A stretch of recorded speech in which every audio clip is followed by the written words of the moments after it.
Welcome to this video interview with Stephanie Burke. She is the Regional Gift Planner in the Carolinas ELCA Foundation.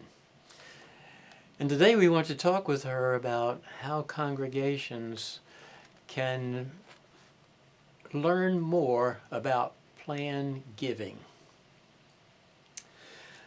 So Stephanie, tell us about the people in your work. Are they super wealthy? Who seems to be most open to leaving their church a gift in their estate? Great question, Ozzie. And first, thank you so much for having me. I'm really thrilled to be here, and especially with you. I always say that anytime I'm with you, I look better. So thank you so much for having me. Thank you. The folks that I work with range the entire spectrum of what we consider wealth, right? And so much of that is perspective, but I will share with you what they all have in common, and that is that they are faithful givers with a heart for generosity. I have worked with folks who have estates that range in the seven-figure figures, right, down to folks that have a far more modest estate. But if we are in conversation, they all have a heart for generosity. They recognize the blessings that they have received, and they want to tell their faith story into the future beyond their lifetime. That's what they have in common, and they are the most inspiring, sacred conversations that I think I've had in my entire life. So as far as planned giving, this is a way that folks can tell their faith story into the future beyond their own lifetime. And I tell folks that my title is Regional Gift Planner for the Carolinas. But what I get to do is I get to help people write a thank you note to their past and a love letter to their future through their planned gift. Well, tell me what happens in a congregation if they're not prepared ahead of time for an estate gift. And what happens in congregations where a gift is received without a plan? The congregations that don't have a plan in place find themselves sort of on the back foot. And I have worked with a number of organizations and congregations where this has happened, where they've received an estate gift, perhaps a couple of $100,000, and they're like, we just don't know what to do, because as you said, they didn't have a plan in place.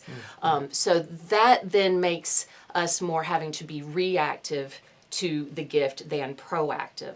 So I always recommend that congregations have the building blocks in place maybe before these gifts come, so that their members know that, first of all, they expect their folks to be generous, are prepared for these gifts, and have a plan in place to steward them and use them wisely.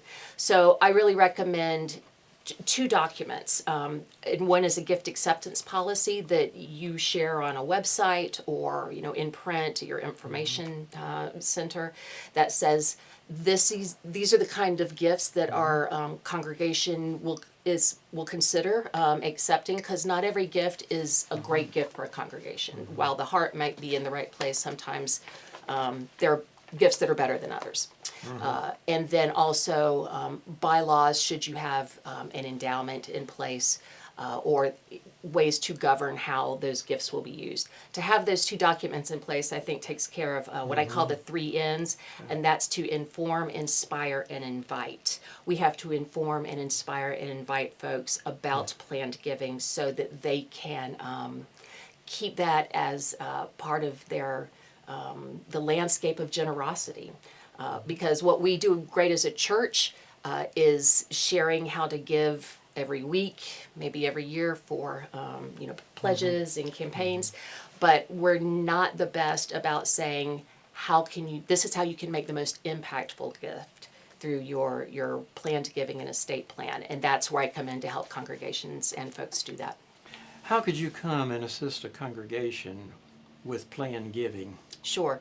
Well, every congregation is pretty much at a different place in regards to their planned giving, just as every donor is at a different place in their consideration of it. But my goal is to meet congregations where they're at.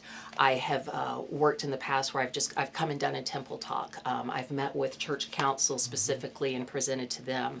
I have come and done multiple legacy giving presentations at congregations, maybe after worship with a meal or at a midweek program, during a Sunday school class. I've even done some custom videos specifically to offer for congregations to have on their website that personally reflects what they're working on. So I'm happy to do that as well. So there are a variety of ways, but I promise that wherever you're at, I would love to brainstorm with how we could work together to help members be able to be more generous in their giving.